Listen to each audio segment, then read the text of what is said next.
শিশু উপদেষ্টাদের সম্পর্কে আমি কিছু বলতে চাই না।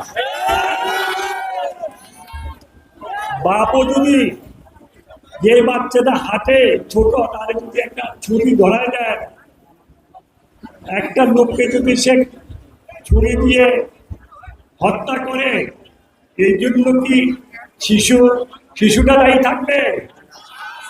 শিশু উপদেষ্টার হাতে ছুরি দিয়ে ধারালো অস্ত্র দিয়ে তাদেরকে ছেড়ে দেওয়া হয়েছে।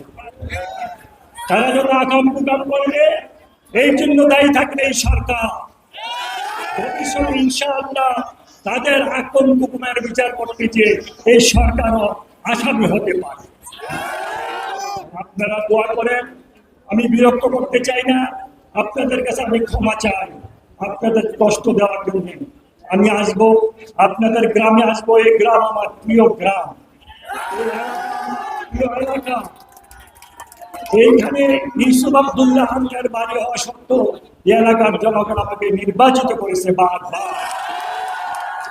আপনাদের গ্রামে আসবো, আপনাদের ঘরে বসবো, আপনাদের সাথে বসে ল্যাপটা দিয়ে বসে কথা বলবো ইনশাআল্লাহ। আপনাদের প্রাণের কথা, মনের কথা ইনশাআল্লাহ শুনবো।